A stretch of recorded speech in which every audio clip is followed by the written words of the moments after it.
introduce our speaker. I'm really glad that Tom agreed to come today. He's a very dear friend of mine, which is why I know some things about him that make him a really great speaker. And friend. Well, I won't share that part. Okay. But I have worked with him on the council of our church, where he manages, wait, give me the number, a $5.4 million budget. And he's helped me with my personal taxes. It's a little bit less than that, but I know that he's good on both scales, and he knows his stuff. And I'm going to let you introduce yourself some more, but please welcome Tom Neill. Well, good afternoon, and thanks for letting me be here and take up an hour of your time. If you need to sleep, feel free, not a problem. If you could turn your cell phones on to vibrate, that would be great. If you do need to take a call, feel free to maybe step outside, not a problem. If it's a call you'd like to share with the group, that'd be awesome. I teach quite a bit of continuing education for the Washington Society of CPAs, and there's one instructor who will oftentimes pick up a phone and drop it in a cup of water if somebody's talking in the class. I won't do that to you, but I think it's kind of fun. Anyway, my name's Tom Neill. I'm a CPA. I'll tell you a little bit myself in just a second, but I got to find out a little bit about you guys. How many of you are seniors? Most of the room? Getting out here soon? Okay, juniors? Got a few juniors. How about sophomores? Freshmen? No freshmen? Is that allowed? Oh, there's one freshman back there. It's okay. We won't point and make fun. This whole issue of managing your money is kind of a fun one. When Karen asked me to talk about this, I went into a mild moment of panic. Because when you think about talking about money, everybody has a different concept of what money is, what money does, how you want to play with it a little bit. And so we'll kind of try to get our head around that somewhat. How many of you have student loans or will have student debt by the time you get out? Okay. How many of you are terrified of those student loans? Yeah, that's fair. Okay. I shouldn't say this. It kind of tells you how much of an old guy I really am. But when I want to say first, it took me 7 years to get a 4-year degree. Those dropout years were a lot of fun. I got married in that time. I had a whopping $1,500 of student debt when I got out of the UW. And I thought, well, that was a lot back then. It's kind of different in comparison to where students are now. Let me fill you in a little bit about my background, just to give you a little bit of a sense. I'm a CPA here in the state of Washington. I'm an accountant. Sorry about that. I play with numbers all the time. I have a small CPA firm here in Seattle. I've worked with businesses and individuals for 30 plus years. And that experience of working with both business and individuals, I get to see a lot of stuff. Just to give you an example, today I'm dealing with preparing a tax estimate for a divorcing couple. These are not happy people. They don't like each other very much. As the husband said about the wife, she is toxic waste and needs to be buried for 1,000,000 years. I thought, I've never heard that one before. That's kind of fun. But that's the kind of stuff oftentimes I get to see in my life as a CPA and as an accountant. Oftentimes I'm drug into the day-to-day stuff that make people's lives tick. And some of that will maybe help inform what we're talking about here. I do serve on the Board of Accountancy here in Washington. So technically I'm a state regulator now of all things. I'm a highly paid state employee also. And when I say highly paid, for a day's work for the state, I get $50. Again, it's awesome. My wife says, what is this $50? So anyway, I do teach continuing education. I serve as treasurer at Bethany Community Church up there by Green Lake. I've taught here in the past as adjunct faculty as well as at North Seattle Community College, so I've had an opportunity to spend a little time in the classroom and see a little bit of how students tick. I must confess that when I taught here, I taught tax, and I probably made the students pretty mad because I told them on the very first day, I said, here's the deal, kids. I'm an adjunct faculty. Whatever I make here really has no bearing on my livelihood. And so they realized, heck, he's not a normal professor. Anyway, so I got a little trouble for that. I graduated from UW. That's one of 4 colleges I went to during the process. Anybody go to WSU here? No Cougars? Yes. This is the first time I've taught a class for a long time where I haven't had a Cougar in the room in some way, shape, or form. I've got 4 kids, one of which was an SPU grad. My other children say it's really not fair about my kid who came here to SPU. He was one of those rare children who got every scholarship you could get, which is really kind of frustrating for those of you that didn't get scholarships or have student debt. And I really shouldn't tell you this, but I might as well share it. The cost for my one son to go to SPU for 4 years of school was only about $10,000. It was really, really awesome. But that's my perspective on that side. My daughter, on the other hand, who went to Whitworth over in Spokane, luckily I was able to get her through that without any student debt. But then in her senior year, she says, you know, Dad, I think I made a mistake in picking my major. And that's the one thing your parent doesn't want to hear, is you made a mistake. And she says, I really wanted to be a nurse. And I said, okay, you're going to one of the better nursing programs in the state. Why didn't you figure this out 3 years ago? So we sent her off to a year of college in Kansas to get her 1 year intensive. She's now working as a nurse in Spokane. But I am her student debt in that one, so she's paying me back. Yes. Because I told my kids, I'll pay for one bachelor's degree, I'm not paying for two. Anyway, so that's my background. So here you guys are. Some of you are approaching graduation. You're probably a little bit on the panic side of what the heck does life hold now. I do have to ask a question. Any accountants in the room here? Oh, yay. There's a few of you out there who are going to understand numbers. Awesome. You can teach the class next year. That'll be good. You're going to have to face the stuff that's coming along, and so for some people that's a very difficult transition, especially if you haven't been thinking about it.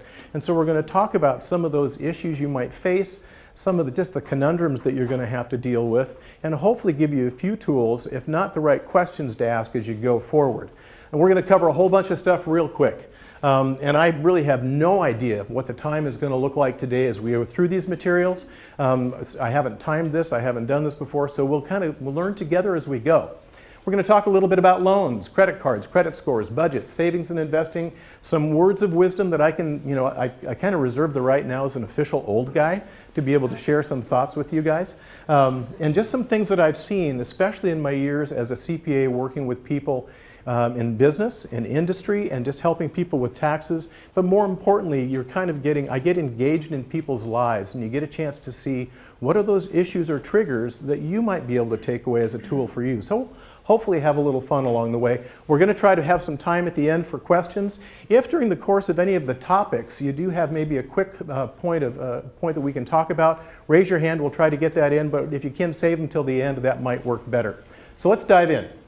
Student loans. Student loans are one of those interesting things. I'll give you some of my perspective on the whole loan process. One of my clients, is one of my business clients. We prepared audited financial statements for this business. They're actually a collection agency, and what they do is they collect from people who have defaulted on their debt. This client of mine for years has had large blocks of student loans assigned to them so that they can collect on student loans. One of the things that's really critical to understand about a student loan is it cannot be canceled. You cannot erase it in bankruptcy. And so a lot of people think, well, shoot, I'm going to take out this loan, and if it just doesn't work out, I'll declare bankruptcy and it'll go away. That one doesn't work. So one of the key things you have to think about when you're thinking about debt, especially as you're leaving the school environment and having to enter the workforce, is how am I going to pay this darn thing off? How much am I going to have to pay on a monthly basis? And what does that mean for my life or my lifestyle afterwards? Student debt can stay with you for a long time. One of my business partners, his wife who graduated from SPU, in fact, I hired him from SPU back in 1989. She's just finishing now paying off her student loans that she had from attending here, so they can last a long time. One of the important components to think about when you're looking at that issue of student debt is the interest carry on your debt. Does anybody have a sense of what their interest rate is on their loans that they have? Anybody want to share? I know that I'm gaining $4 every day. You're adding to your, Yes. Yeah. So you've got some interest buildup on that loan, right? And so when you graduate, then you got to figure out what's that going to look like to have to pay that back. And then also, what kind of job are you going to have to be able to make that payment, and will you be able to eat something other than top ramen as you pay that student debt off? And those are some of those kind of things that you kind of need to start noodling on now, hopefully, as you look at what's kind of in the future for you. One of the important things to think about is if you have a loan and you have a 10-year loan, for example, and you're paying 5 or 6% interest on that loan, to the extent that you continue just paying those loan payments over that 10 years, you're going to pay quite a bit of interest. If you can pay additional on that loan, if you can pay additional principal, then that means you're paying down the underlying main loan itself, you're going to reduce not only the interest carry, but the term over which you pay that loan. And so as you think about a loan, always remember if it's got an interest component to it, the sooner you can pay that down, the sooner you pay your interest off, and the less overall interest you'll pay over the life of that loan. And so that prepayment concept, or paying additional principal, is really an important one to think about. A good example, and this is a real simple one, is if you have a, a mortgage on your house. Let's say it's, this is a really bad example, but if it's a $100,000 mortgage and you can pay additional $100 or $200 a month, you're going to turn that 30-year mortgage into about a 23-year mortgage, because you're just paying that additional principal down and you're cutting down the compounding of interest that takes place. One thing that I honestly hope I can, if you take nothing else away today, is if you have a charge card, student loan, whatever kind of debt you have, pay it on time. If there's underlying conditions on that loan, make sure you pay it on time. Don't get delinquent on it, because that can have some very negative effects long term that can oftentimes take a long time to get out from under. And so that's one of those, make sure, no matter what you do, make sure you pay the thing on time, make sure you pay the underlying required payment. If you have a situation where your job has changed after you get out of school and you just can't make the payment, some people, and I can't tell you how many times I see this happen, especially in my individual tax client base. They get sideways on a loan, they can't make the payment, and instead of contacting their lender, they just pretend it'll go away. And these things normally won't go away. Lenders usually want to get their money back in some way, shape, or form. And so if you're going to be in a situation where you may not be able to make the payments, get on the phone with your lender and talk it through with them. Because one of the last things you want to have happen is have them ultimately turn that loan over to a collection agency. Once it goes out of the lender's hands, in essence what they do is they sell that loan to a collection agency, and the collection agency has zero humor. They have certain state laws they have to follow about how they can collect from you, but they can hound you on the phone, they can write letters, they can garnish your wages, they can sue you for collection. Really bad answer. So if you're in a situation where you may have a delinquency notice, get on the horn and talk to your lender. Delinquency also has a potential additional negative impact, and it has to do with your credit score. And we'll talk about credit scores a little bit later, but your credit score is really an important component of your life. Has anybody ever checked their credit score? Can somebody want to share their number? How about in the back in the red coat? I don't want to put you on the spot, but I can see you from here. Is it? I think it was like a 768 maybe. Okay, that's a good score. That's a good score. I recently, my wife and I swapped out cars. We got a different car, and my wife has not worked. Somehow I did something really wrong here. I went to work, we had kids, I figured maybe someday she'll work and I can stay home and raise kids, which would be awesome. And she never figured that part out. So she's been at home taking care of kids and taking care of the house and doing lots of other stuff, but her credit score is actually like 8 points higher than mine. It's like, wait a minute, I'm the one who earns the money. But yeah, when you look at that credit score, you really want to say, because that really can be critical for some items that we're going to cover here in a minute. Credit scores are becoming more and more of a trigger for certain events. So we'll hold that one here for just a second. So yeah, talk to your lender, see if you can get either a deferment, forbearance on that thing, figure out a way to negotiate that if you have to get it into a different situation. If you got a federal loan, see if you can get into a modification plan. And talk to your student loan office here, and there's also a website you can check. If you have consolidation possibilities, maybe you've got multiple loans, maybe you can put them all together and try to find a lower interest rate, a little longer term, something that works within your budget. We're going to talk about budgets in a second. Figure out if there's a way to modify your terms. If you have a public service loan or a teacher's loan and you're in that federal environment, you may be able to get actual forgiveness of your debt. For example, one of my clients is a public aid attorney. She got out of Seattle University Law School, and she worked for 5 years in a public aid environment. For every year that she worked in that type of law environment, which is fairly low paid compared to what she could earn in a downtown law firm, she had, I think, $5,000 to $10,000 of her loan wiped away on an annual basis. She's 5 years out now, and most of her loans are gone. So that was kind of a neat thing. We're going to talk about it. Budgeting helps. How many of you maintain a budget? A few of you. I would prefer to see all the hands go up. I'm going to nag on you guys here as we talk about two rules of thumb. Develop a budget if you can. We'll talk a little bit about that coming up. But then also making sure you're paying your debts on a timely basis. So let's talk about credit cards. Like I said, we're going to bounce through a whole bunch of topics here. How many of you have credit cards? How many of you have more than one? A couple people. How many have more than two? No more than two. How many don't want to admit it? Oh, that's an okay answer too. Credit cards are great. They're a tool that you can use. I would really want you to be careful if you're thinking about the use of credit cards. And the reason I say that is I see the impact of credit on individuals, especially some of my tax clients, when they've gotten themselves sideways. And it's something that you just want to be careful with. I have one of my business clients.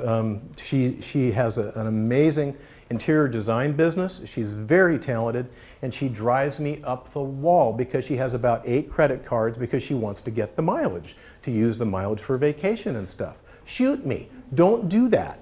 Just because a card gives you mileage or points or some benefit, that's not the reason necessarily to have the card.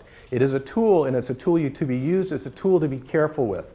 If you can stick with one card, super. Don't worry about discounts. And one of the problems people run into with credit cards is they want to make an impulse buy, or they really got to have this thing, and they go out and buy this thing, and now it's difficult to pay back. Once you get into the interest carry component on charge cards, that can be real high. And that's an area that you do want to be careful with. If you're thinking about a card, look at what the underlying interest rate is on the card. Look at what the interest rate is on a cash advance against that card. If you are for some reason late, if you miss a payment, find out what happens to the trigger interest rate. Those can go through the roof. Did you raise your hand? I just want to make sure. Okay. But that's a real important component. If you can't pay it in full every month, remember that this thing is going to begin accruing interest just like any other loan that you have. Pay on time. Please, please, please pay anything you have on time because more and more that's becoming an area that impacts your credit score. If you can avoid the cash advances, that's awesome. Don't exceed the credit limit. Those are just some things to think about. How many use credit cards for everyday stuff? A few people? Okay. It's something that you can use if you can manage them effectively and make sure that you're careful with that credit use. It's not a bad tool because it's actually, when you're looking at the fraud incidence between credit cards and ATMs, ATMs are a little bit higher, your regular debit card, so you want to be a little bit careful there. But be willing to think about that. How many of you review your statements every month? Okay, now everybody who has a card should raise their hand and say, yes, Tom, I review every transaction. How many of you ever found transactions that don't make any sense? Can I ask what kind, maybe? It was a while ago. I had lost my debit card. Okay. And I canceled my account really fast, and I had to get a new one. But I lost it, and I checked it, and then there were some. I think it was like gas or something. And I didn't have a card. And I lost it. So somebody got a hold of it. So Yeah. Card. Yeah. But then, because I had a debit, I didn't have credit. They couldn't really give me the money back. Or Right. Like that. Right. So that's one thing you just want to be a little bit careful with, is make sure you've got good possession of your cards and review those statement transactions. I have a business card. It's an Alaska Airlines B of A Visa that I use for business purposes. And for whatever reason, and maybe it's because I travel some, I get about 2 to 3 cards replaced per year because somewhere along the way, somebody has gotten the card information, used it to try to make a purchase. I've never had a fraudulent transaction, but I keep having to reset all my automatic withdrawals and all my automatic payments. So you do want to make sure you protect your information. I attended a conference here about a month ago, and one of the speakers was talking about the world of fraud now. And he's a PhD, I think he's out of North Carolina, very bright individual, and he pays only with cash. He will not use an ATM, a debit card. He will not use a charge card because there are so many ways to steal your data. So how many of you, when you go up to that cash machine or when you're going to make a charge, physically look at the structure of the swipe machine? There's a few of us nuts out there. Yeah, I take a hard look because the scanning devices that are available now are very easy to put over the existing scanner, the existing swipe machine. So take a good hard look. If it doesn't look right, do not use the card, especially if you're in a place that you're not familiar with or you're someplace where you may not be familiar with. One of the things I love to see is it seems like this year more than anything, I've gotten more more statements when I'm using a card. For like at Home Depot, just the other day I was buying a new garage door opener because mine finally failed. And they said, if you'll sign up for our card, we'll give you 20% off. That's not a bad deal, 20% off a garage door opener, but I thought I don't need another card. I did get that same thing. I had to go shopping for my wife. Now, I'm just going to say this right up front. I suck at Christmas shopping. When it comes to Christmas for my wife, it's like, okay, I'm going to get something, she's going to return it, I won't be out any money. This is awesome. And it's worked really well for a lot of years until she discovered J. Jill. She likes to shop at J. Jill. I don't know. And so I walk into that place and I said, okay, I want to buy a coat. I walked out with 7 items. Go figure. She actually kept almost all of them. This was a bad year for me. I thought Christmas was going to be cheap, but it didn't work out that way. But they said at the till, they said, we'll give you 40% off if you'll take our card. And I went, this is not a bad deal. And I tend to pay my cards off. And so they're anticipating a credit customer who's going to have this charge card, they'll charge bills. But I did look at the underlying interest rate on it. It's a 26.6% interest rate. So if I carry a balance or if I have a cash advance on that card, it's extremely expensive. And so they're going to lose out because I paid the bill off. Too bad for them. I got a great deal on my wife's clothes, except she didn't return enough. The worst part was she went back and bought more. I came out tough. So that's one way to think about if you're going to use a card, you can game the system a little bit. I do have to just tell you about my business partner. Stephen and I have been together as business partners for, we started working in '89 together. I hired him into my firm in 1994. And we've been together a long time. And he's one of those kind of people. Now, how many of you like to do things? You get out, you do activities, go to coffee, play sports, whatever. Stephen's not that kind of guy. Stephen sits at home at night and stares at the computer and figures out how can he leverage his life to hopefully make more money. I didn't know one can do this. I was razzing him just today before I came here. I said, so how many miles do you have on your charge cards? He said, well, I just gave 450,000 miles to a missionary that I know that needs to get to and from Africa, and I've only got 1.2 million left. So is that a few miles? I don't know. I've got 30,000 on my B of A account, my Alaska Airlines thing. What he does is some charge cards, they'll put specials out, and if you sign up for one of their cards, they'll give you a ton of miles. He has a stack of cards that have been acquired, used once, paid off, and then canceled, and it's about that thick. And he had up to just shy of 2 million miles this last summer. But that's just how he lives his life, and I think it's insane, personally. But that's kind of the extremes you can go to. But I would say don't do that unless you're extremely meticulous. You can track this stuff, and you can monitor what's going on in your credit card life. So credit cards, I just want to say be careful. If you're going to use them, try to pay them off every month. Be careful of carrying balances unless you know what your underlying rate is, because that rate of interest can kill you. And one little side note, don't take out another card to pay off another card. If you pay interest only on those cards, that'll affect your credit score. So let's talk briefly about credit score. That's your FICO score. So when you get out there and you start developing credit, and credit usually it comes in the formation phase when you get a small loan, you have a charge card, you have something that's on time, that's being paid over time, that's being reported to a credit scoring agency like Experian or one of the others. And once you start developing that score is really important. I know a number of corporations, large corporations, who hire people like yourselves who will use your credit score to determine whether you're a potential good employee. If you have a low credit score, there's potentially an evidence of bad money management, bad decision-making skills. They will not hire you. Car insurance is now being rated also on your credit score. And so more and more companies are using credit score as a potential marker as to how you might be using their service or being their employee. And so that's why having a good credit score is really important.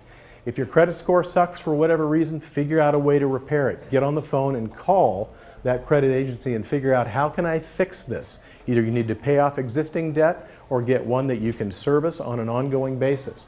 Things that impact your credit score: your payment history. If you take out a debt obligation, whether it's a charge card, student loan, whatever it might be, make sure you pay on time. On time is as critical as anything we'll cover today. Don't be late, because that impacts your credit history. Amount you owe. If you owe a lot to a bank, if you owe a lot on credit cards, that can impact your score negatively. You can drive it down. I think my credit score is a little bit, mine's at about 798. My wife's is 817, go figure, she doesn't even have a job. The reason mine's a little bit lower than hers is my corporate debt is also tied to my Social Security number. And so my corporate debt is 2 pieces of real estate property debt, business line of credit. You know, there's all told somewhere in the realm of about $750,000 of other debt that I have. It's just part of business, it's part of life. So my score got hit a little bit, but a tiny bit. And then also the length of your credit history. Those are 3 of probably the key things that impact your credit score. So if you're thinking about graduating, and hopefully someday you might like to buy a newer car, you want to think about what are the steps you need to take to begin building a credit history. If you have a charge card, you might want to think about, okay, you've got some history out there already, pull your credit score and see where it stands. If it's below 700, you might have some repair work that needs to be done. You may want to request the complete credit report from whatever agency you're using and find out if there's any dings on your credit or anything that's shown as late. One thing I can guarantee is the credit agencies do make mistakes. If they make mistakes and it's impacting your credit score, that's your problem to make sure you get fixed. And there are steps you can go through to get that done. If you need to start off, start small. Make sure you start with a small credit card. My daughter, just having graduated from nursing school this last August, she got a great paying job in Spokane, which is great because she's paying me back now. But she decided to get a small credit card. I said, good, whatever you do, pay it off every month. Charge, pay it off. Charge, pay it off. Because you're developing then a history that's going into that program. The things that are negative, you know, if you decide that I just can't take this anymore, I've got too much debt, too much pressure, and you decide to just walk away from this stuff, understand that you're buying yourselves a lot of years' trouble, and that's one of those things to think about. So be careful of those retail store charge cards. This is one I love, is if you go in oftentimes to buy a car, they'll say, well, how much can you afford per month? The question is not how much can you afford, is how much is the underlying debt and what's the interest rate? And they will credit score you accordingly if you're going to buy a car. One thing that if you decide you want to take out a loan and you want to ask mom or dad to co-sign your loan. Now if I'm talking to your parents, I'm going to say, no way in hell should you ever co-sign that loan. Now that being said, I've done it once for my kids with one caveat. If you did decide to ask mom and dad and you need somebody to co-sign a loan because you don't have the credit history, make sure you do 2 things. First off, pay the debt off every month. Pay that monthly payment. If you can't make the payment, make sure that you tell mom and dad so that they can solve that problem. A good friend of mine at church came up to me one day and said, you know, I co-signed a loan for my kid, and I kind of grinned and said, this is not going to go well. And little beknownst to me, she missed a payment. And she didn't do anything about it. She made the next payment, but left that payment hanging.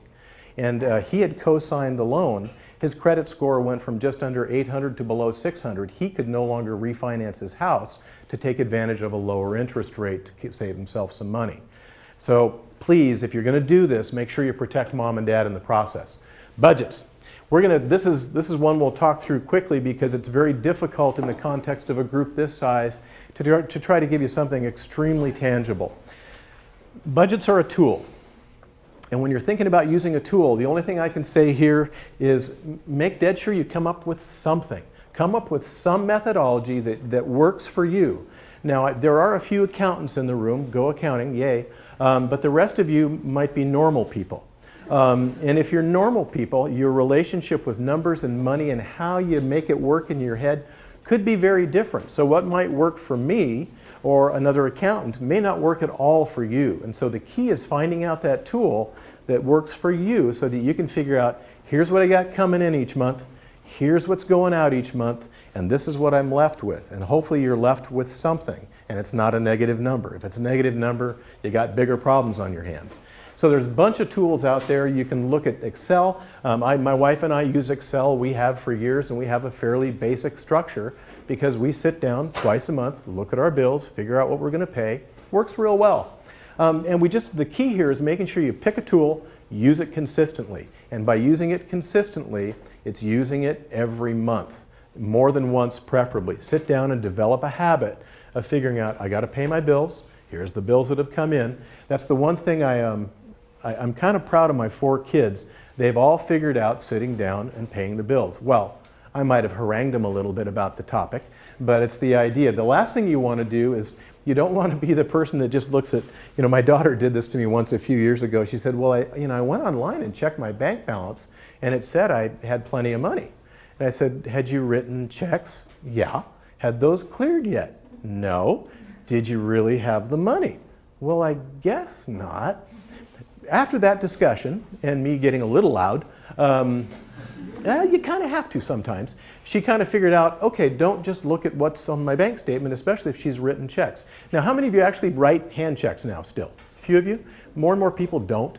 But if you are, make sure you're reconciling your bank account on an ongoing basis, building it into your budget, and when you're thinking about budgets, what you're going to have to build into that budget is the payment for your student loan, the payment on your charge card. And so that goes all into the equation because hopefully at the end of the day you're figuring out I've got this many dollars left to eat with or to go and have fun with.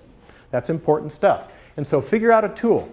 We're all in the same boat on this. You've got to figure out a tool that you can use to help you understand this is what I started with and this is what I'm ending with. And that is it's really critical. And here's just an example of something in Excel. And so in this situation, this is a taxpayer friend of mine. They sit down and they look at, here's my manual checks that they write for tithes.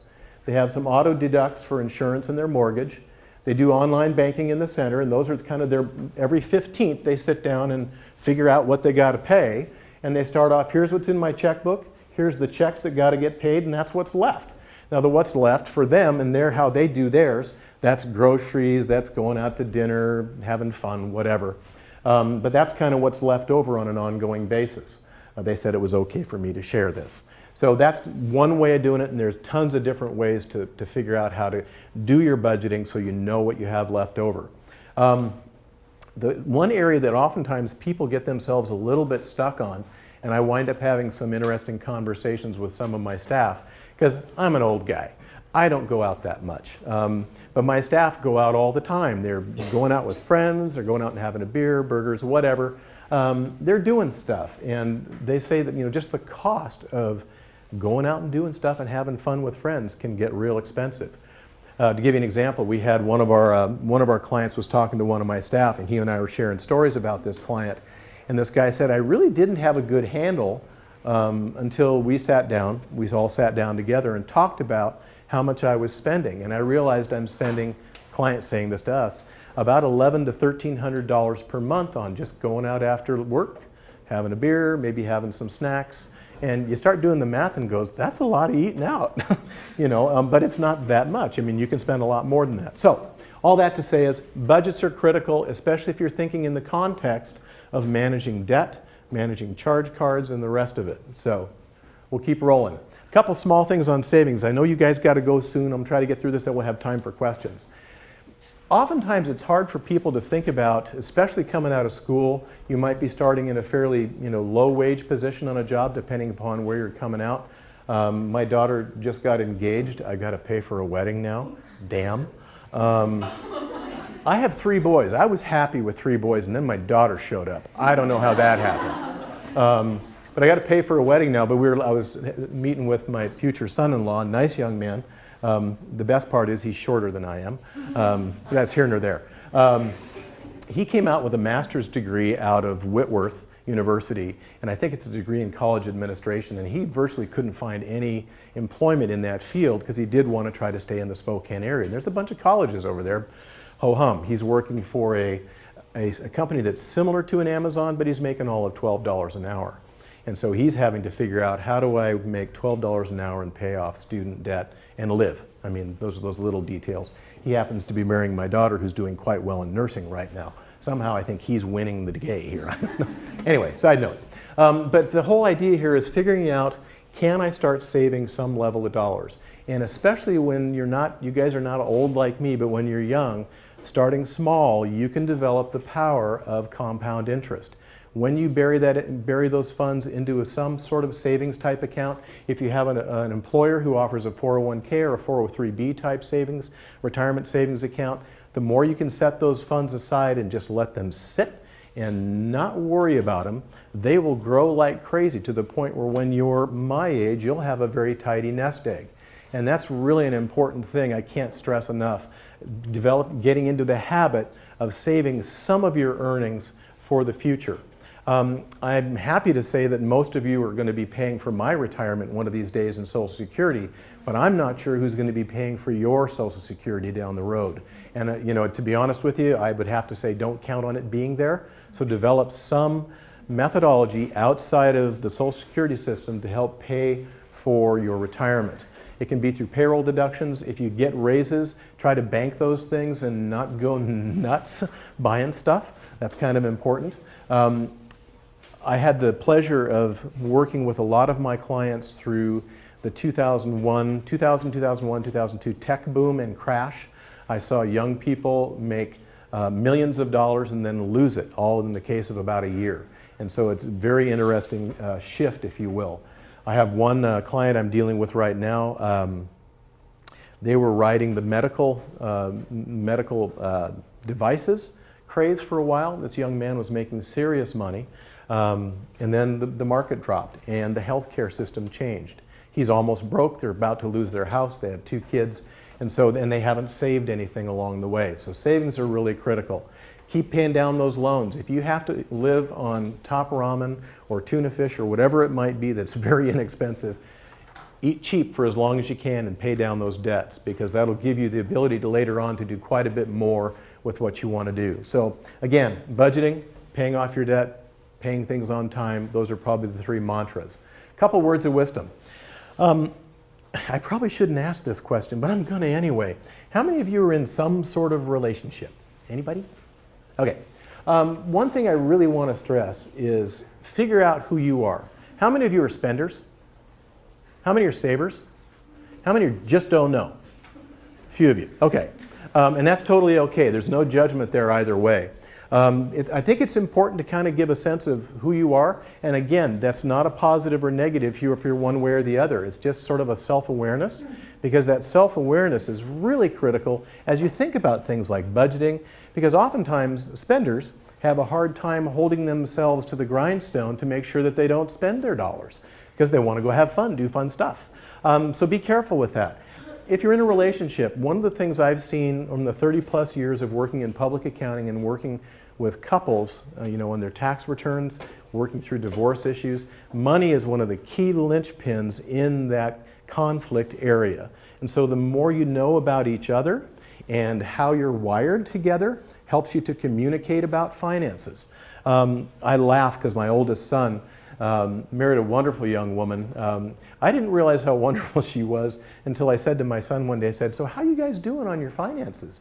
He goes, "I have no frickin' clue." I said, "Matt, wrong answer." And he goes, "No, it's totally fine. Mandy takes care of everything." And I said, "So what does that mean?" He says, he gave me a number that they have in their savings account. And I thought, how in the hell did they save that much money? She pinches every penny and holds his nose to the grindstone. And he's just like, it's all good, it's all good. So it's kind of interesting watching that. But yeah, I think it's really important to communicate, especially with that significant other, about where are you guys financially, how do you think about money, how do you sit down and figure out a purchase. Like I said, watch your credit card and account statements, bank statements, anywhere you have a financial statement of some sort, just watch it like a hawk. Keep an eye on it, make sure you're monitoring what's going on so you don't have something happen to you. Just to give you an example of a really bad answer that happened this last year, I have a number of clients who participate in the Catholic diocese here in the Seattle area, greater Seattle area. They either go to a Catholic church or they volunteer in a Catholic church. The archdiocese got hacked. All that data got stolen, and they maintained a ton of financial data on all their donors and their volunteers who helped out. All those returns, because what happened is people were hacking those, filing false tax returns with their information to try to get false refunds. I have 24 clients across our practice who had their accounts locked at the IRS and can't get their refunds back. So that's one of those really bad answers. Keep an eye on your stuff. Make sure you don't get your stuff stolen. Again, that's an important component. Any of you do any retail therapy every now and again? I have on occasion. It's okay to admit it. We're a support group. We're here to help you. It's, yeah, just be careful with that. You know, it's okay a little bit now and again, but I was dealing with one client last tax season, so a little under a year ago, and he said, well, I need to let you know my wife and I are getting divorced. I said, well, I'm sorry about that. Can I ask kind of what's going on? He said, she has a retail problem. And I thought, I said, give me an example. He said in one of their bedrooms, multiple bedrooms in their house, it's stacked floor to ceiling with handbags and shoes that she's purchased and never opened. It's like, holy cow. And it's, at that point, probably too late to take some of that back. So be careful with that stuff. It can cause you an issue. File your returns timely. Make sure you file accurately, file timely. A lot of people, and this is just me being a little bit ethical here, sorry about that. A lot of people think that if they get paid by someone under $600 and there's no 1099 that's going to get sent to them, that they don't have to report it. If you get audited by the IRS, they will track every deposit into your bank accounts and make sure that it's been reported as needed through your tax return. So be aware of that if you do get audited, and I've seen some very small clients get audited this year. So just be something to think about. If you do owe taxes, do not ignore them. They will not go away. That will chase you through any employer you happen to move to. They will ultimately find you. And this is just one I throw out here. Oftentimes I see this in church. I've been around my church for, good grief, we've been going to this church for 38 years. And I often see this in my role as treasurer, is people who, they want to tithe, they want to give, and that's all totally personal. It's up to wherever you are and how you want to play out your life relative to that. But they often think, gosh, I know I'm supposed to give 10%, but I'm not there. I've put myself in a financial position, and I can't do that. And so I feel guilty about it, so I don't give anything. That's really not the way to look at it. You know, way back when I came out of college, my graduation present from my wife was my oldest son. The other graduation present is she quit working at a fairly high-paid job, and I started as a dirt poor accountant. Not really what I anticipated in life, but our budget significantly changed, and we weren't able to tithe the way we would like. And it's took years to get to the point where now we can be relatively as generous as we choose to, but that's just because we've kind of managed our life that way. But whatever you do, don't get into a guilt trip on yourself. Whatever you give with a cheerful heart, because that's really at the end of the day what we're supposed to do. Whether it's your time, your talents, your treasure, that's the important component. And now with that, I think we have a few minutes for questions. Or if there's none, you guys can just leave and go have fun. Quit listening to some old guy. Any questions out here? Fire away. When would be a good time to get a credit card, and what are the advantages as opposed to just keeping a debit card? Do you have any credit whatsoever? Probably. I don't even know. Probably don't. The advantage is you can, and I would probably think about starting soon, because even if it's just one of the very low $500 limit cards, go out and charge $10 on it on something you would buy anyway, and then write a check, pay that off, whatever you want to do. Begin making those small purchases and paying them off every month, because now you're going to start developing a pattern that gets reported to a credit agency, and that starts building your credit score. To give you an example, my second son, Kevin, who's probably the smartest and craziest of my 4 children, married a wonderful woman. I'm really glad she's here. If they ever get divorced, he's got to leave. I'm keeping her. She's great. But they were a couple who had a habit of paying everything in cash. They wanted to buy a house. They have 0 credit score. And the lending agencies looked at them and said, no, you can't buy a house. Well, they can afford it, but they had to start developing some sort of history. And so it took them about 6 months of working with credit agencies to get some semblance of a history in place. So if they'd taken steps before then, they would have had it in place. So that's something to think about. But the key there is if you decide to get the card, don't go nuts. Yeah. In back. How do you go about checking your credit score? You can go online, like Credit Karma is one of them, or you can actually go and buy the full credit score from Experian or one of the other credit rating agencies. If you go to one of those places that give you your free report and you just get the number itself and it's a fairly low number, then you want to probably buy the full score that has all the details of what's in it so you can figure out if something's messed up, especially if you think it should be better than that. So that's just an idea. And the way back.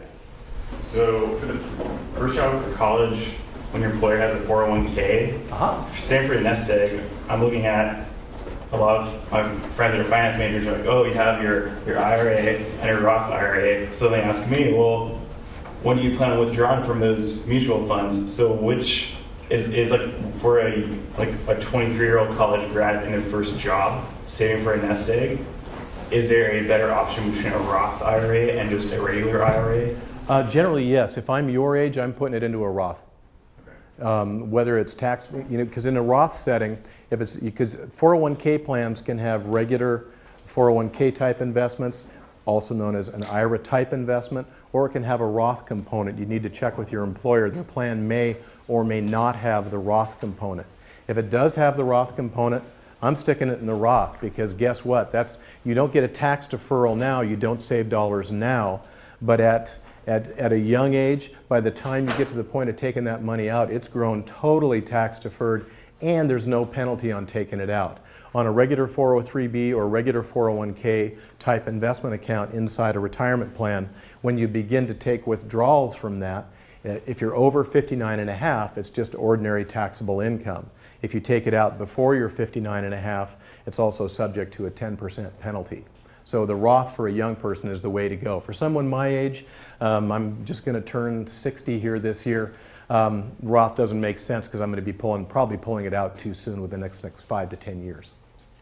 Does that help? Yeah. Cool. So for the public service deferment,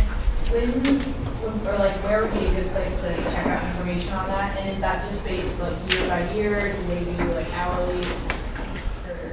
I haven't looked into the specific details. First thing I would do is talk to your student aid people here on campus, or else contact the government folks, especially if you're thinking about going into that, because there are some very specific programs I think you have to slot into.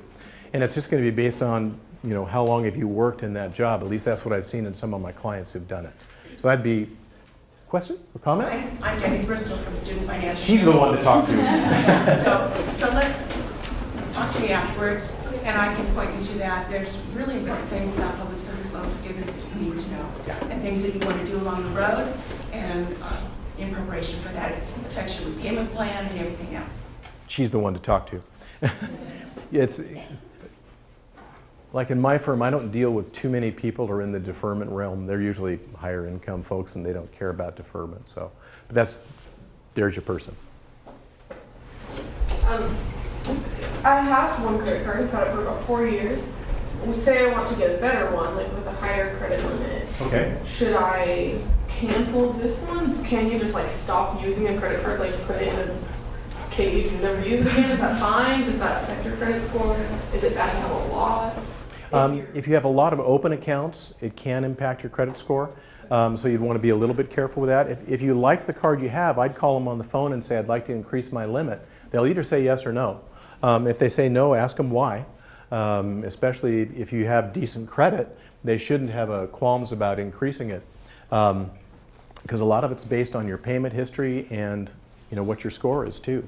If they aren't going to do anything with it, is there an annual fee on that card? Okay. If you can get a better card that has decent rates, because you do want to look at the underlying interest rate should you carry a balance, make sure you're not getting nailed from one to the other. Go ahead and drop the other card and cancel it. Not a problem. But you do want to ask them. I'd ask them straight up, can you increase the rate? Can you increase the limit for me? Without my knowing, I had a United Airlines card for years because I flew on United all the time, and this is before 9/11 and things went nuts with travel. I'd never paid attention to that card because I used it strictly for travel and paid it off every month until one day I picked up the statement and I had a $49,000 limit. It's like, wow, I could charge a lot. I didn't, but I could. So yeah, that's something to think about. Just give them a holler. Yeah, talk to the nice people. Nobody else? Everybody wants to get out of here, don't they? It's almost dinner time. Yeah. How many of you have to go home and cook dinner? Yeah, me too. Somehow along the way, that's the other thing I got snookered on, is I got to cook most of the food around the house. Yeah? About your friend who would open and close credit cards, Yeah. which is Miles, is there any standard minimum period that you have to have a credit card open? Well, the ones that he was getting actually had specific terms and limitations on them, and often it would say you had to make one major purchase, and it would specify what that, what the amount was. You had to do something over that amount. and how long it had to be open. And so he has a massive Excel spreadsheet at home. I think it's all set up in a pivot table too that shows when he needs to make the charge, when it needs to get paid off, and when he can cancel it. So yeah, the other thing he did is when he was getting these credit card specials, he was also monitoring other credit card offer agencies. And he told me one year, he says, I've got about 10 cards that are all kind of Home Depot type related cards. And I have about $7,000 in cash I've been paid this year for opening cards. Don't do this, you guys, please. He's nuts, and he knows it. And I ride him like a donkey because this stuff is horrible. I keep telling he's going to give my staff bad ideas, but you can game the system at a level. So, anything else? Yeah. So I listen to a lot of Dave Ramsey. Yeah. And I'm just trying to still understand the balance between having a credit score and not, and kind of how to live the lifestyles of each. How would you respond to kind of his philosophies on just absolutely no credit needed? I'm going to give you a personal opinion here. How's that? I understand Dave Ramsey pretty well. I've seen his stuff. I think there's a huge place for the message he has because there's a lot of people who have credit issues. They have serious debt problems. And he's a great solution for that and can get them out from under. And I've gone to church with a number of people who they've been through the program, and it's a great way to go. If you're good at managing your finances, though, I think having a good credit score and managing your history is not a bad way to go. It's a tool. I mean, it's a tool that you can use as part of your overall financial picture. So for example, in my CPA practice, I have a $150,000 line of credit. And that's there for one specific reason. Because of the structure of my firm and how I'm taxed by the IRS, we have to hit that thing once a year to make sure we don't have taxable income. We pay it out in wages and bonuses, et cetera, then we pay it off pretty quickly. So again, debt can be a tool, just like a charge card can be a tool, but you don't want to let it get away from you. And that's where a lot of the people who go to Dave Ramsey are. That's just gotten way out of hand, and they've got to solve the problem. So it's a balancing act. It's a balancing act, and I think you have to be extremely careful. If you'll notice up here, I have a lot of comments about paying on time, staying out of debt if you can. But if you can develop the score, it gives you flexibility when you want to do things. So for instance, if you have a great credit score and no debt because you've managed a charge card or a car loan or something like that, when you want to go buy a house, it's going to make life a lot simpler for you. You'll have a lot more options available in terms of who you choose to be your lender and probably preferential rates. If you have bad credit score, for example, if you have a bad credit score and you want to go buy a car, there are places that will sell you a car. Your interest rate's going to be high though, because your risk of default, just based on the score, is higher than somebody who has a really high score. So that's the balancing act. Hopefully I answered the question. It's a tough one. So. How about one more question? Okay. Does it matter how much you spend on your credit card? Like, can I just buy a pack of gum and pay that off? Is that the same as getting close to my limit? Generally, it's going to be that repetitive. I've made some charges and paid them off. Smaller ones are a great way to start because you're getting into a habit of purchasing and payment. The people who go right up to the limit, sometimes they then find that they can't pay that because they went out and had a really good time 2 nights ago and spent a lot of money at a restaurant. Then you get yourself in trouble. So that's, yeah, small purchases, pay it off every month, develops a better history. It's that longevity of the history that's important. Okay, a couple quick announcements as you're gathering. Again, if you got here late, this is something that we've had in our office for a while. It's a spending tracker. So if you're wanting to start thinking about a budget, this is a tool you can use to share up here if you'd like to grab one. A minute ago you met Debbie Bristol from Student Financial Services. She has a handout. Tell us quickly what this is. Okay, front side is loan kind of things, including student loan exit counseling sessions spring quarter. If you're a student loan borrower, I expect to see you there. On the back side, I gave you some of my top 10 tips for healthy financial future and successful living. So they're here for you. And both Deb and Tom will be here to answer individual questions. And let's thank Tom so much for